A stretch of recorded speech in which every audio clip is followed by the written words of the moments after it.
السلام علیکم ورحمۃ اللہ وبرکاتہ۔ حضرات ناظرین، ہمارے اس ملک ہندوستان کے صوبوں میں سے بہت چھوٹا سا ایک صوبہ ہے جس کا ایک بارڈر بنگلہ دیش سے اور ایک میزورام سے اور ایک آسام سے ملتا ہے۔ ان تینوں کے درمیان میں رہتا ہے، اس کا نام تریپورہ ہے۔ تریپورہ کا رقبہ بہت چھوٹا ہے۔ یہاں کی کل آبادی ٹوٹل پاپولیشن تقریباً 40 لاکھ کی ہے۔ ان میں تقریباً 30 لاکھ سے زیادہ ہندوؤں کی آبادی ہے اور مسلمانوں کا پاپولیشن صرف 8.6% یعنی تقریباً 3 لاکھ سے کچھ زیادہ ہے۔ اس کے علاوہ بھی دوسرے مذاہب والے وہاں پر بستے ہیں۔ 83% سے بھی زیادہ ہندوؤں کی آبادی ہے اور مسلمان جن کی معاشی حالتیں اور جن کی تعلیمی نوعیتیں اگر آپ اس کا جائزہ لیں، خدا کی پناہ۔ حضرات ناظرین، ہمیں معلوم ہے تقریباً 2 ہفتے سے زیادہ ہو گیا، پچھلے 15 دن سے مسلسل بنگلہ دیش کے کسی ایک واقعے کو لے کر یہاں کے غریب، مسکین، مجبور، لاچار، فقیر، نہتے مسلمانوں کے اوپر اس قدر زیادتیاں اور ظلم اور تشدد کو ڈھایا جا رہا ہے۔ خدا کی پناہ، چاروں طرف آگ ہی آگ جل رہی ہے۔ ان مسکینوں نے بڑی مشکلوں کے ساتھ میں، بڑی تکالیف کے ساتھ جو مسجدیں بنائی تھیں، ان میں تقریباً جیسے سوشل میڈیا کے ذریعے سے ہمیں جو اب تک خبر ملی ہے، تقریباً 16 اللہ کے گھروں کو، مساجد کو جلا کر خاکستر کر دیے۔ وہاں کے نوجوان دہکتی ہوئی آگ سے جو قرآن کے اور کتابوں کے نسخے جو جل رہے ہیں، اس کو دیکھ نہ سکتے ہوئے اس حالت میں اندر جا کر اپنے اللہ کے کلام کو سینے سے لگائے ہوئے باہر آتے ہوئے ایسا منظر نظر آ رہا ہے کہ یقیناً دل دہل جائے گا۔ اور غریب مسلمان جنہوں نے چھوٹی موٹی دال دانے کی سبزیوں کی جو دکان بنائے ہوئے تھے یا کسی کی چھوٹی موٹی دکان تھی، اس کو بھی جلا کر نظر آتش کر دیے اور مسلسل بھگائے جا رہے ہیں اور مارے جا رہے ہیں۔ خون کی ہولیاں کھیلی جا رہی ہیں۔ حضرات ناظرین، یہاں کا داستان کس کو سنائیں؟ کون اس کو اپنے ذہن پہ اور اپنے دل پہ لینے کے لیے تیار ہے؟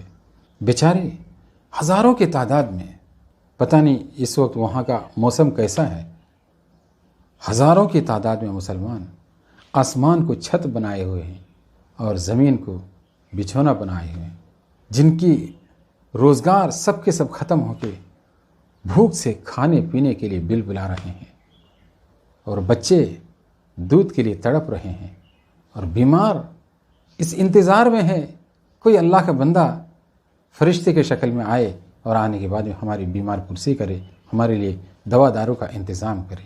حضرات گرامی، واقعی ہمارے اس ملک کے اندر اسلام کے دعوے دار، اسلام کی فکر رکھنے والے اور اسلام کے بارے میں بڑی بڑی جو باتیں کرنے والے بس سوشل میڈیا کے اندر پڑے ہوئے ہیں، لیکن ببانگ دہل اس سلسلے میں آواز کو کوئی نہیں اٹھا رہا ہے۔ بس ایک اللہ کا بندہ ہے جس کو اسد الدین اویسی کہتے ہیں۔ سبحان اللہ، اگرچہ لوگ ان کے اوپر الزام لگا رہے ہیں یہ کسی ایک سیاسی پارٹی کے بی ٹیم ہے، ٹھیک ہے، ان کے اوپر یہ الزام ہے۔ جو حضرات اپنے آپ کو یہ کہتے ہیں کہ اس طرح کے پارٹیوں کے ساتھ میں ہمارے کسی قسم کے کوئی تعلقات نہیں ہیں، آپ کیا کر رہے ہیں؟ کم از کم یہ بندہ مختلف موقعوں پر آواز اٹھا رہا ہے، ان کے لیے آوازوں کو بلند کر رہا ہے۔ حضرات گرامی، بڑا افسوس ہو رہا ہے آج مسلمانوں کا کوئی قائد نہیں ہے۔ حضرات گرامی، اب اس انتظار میں مت پڑیں ہمارے سامنے ہمارا کوئی بڑا آئے گا، لیڈر آئے گا، قوم کا قائد آئے گا، ہماری اور آپ کی دکھتی ہوئی رگ کے اوپر اپنے ہاتھ کو رکھ کر دلاسا دے گا، تسلی دے گا۔ جاگ جائیں، اللہ کا کلام ہمارے ہاتھوں میں ہے، اور ہمتوں کو بلند کریں۔ اپنے طور سے اللہ تبارک و تعالیٰ نے جس شکل میں بھی ہم لوگوں کو طاقت دی ہے، وہ جو بھی صورت ہوگی اپنی آواز کو بلند کرنے کی کوشش کریں۔ حضرات ناظرین، بڑا افسوس اس بات پر ہو رہا ہے کہ ہمارے علماء اور مفتیان کرام اور قراء اعظام جو دین کے بڑے بڑے لیبلوں کو اپنے پیشانیوں کے اوپر جو لگائے ہوئے ہیں، بڑے لمبے چوڑے جبے قبوں کے ساتھ میں، پگڑیوں کے ساتھ میں گھومتے ہیں پھرتے ہیں، کم از کم آخری درجے میں چلو مقابلہ کرنے کی اتنی ہمت ہمارے اندر نہیں ہے۔ جو عوام الناس جمعہ اور دوسرے موقع پر ہماری مسجدوں کے اندر، مدارس کے اندر آ کر جمع ہوتے ہیں، کم از کم ان حضرات کے کانوں میں ان باتوں کو تو ڈال دو۔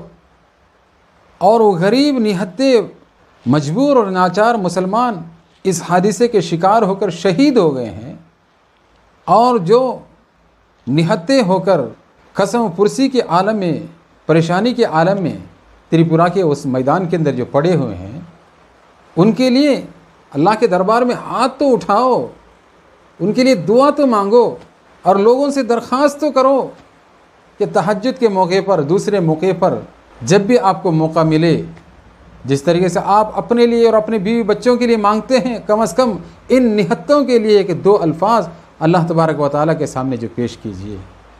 اتنا بھی اگر ہمارے علماء اکرام، مفتیان اعظام اس فریضے کو انجام نہ دیں، پھر کس نام کے ہم علماء ہیں اور کس نام کے ہم مفتیان کرام ہیں؟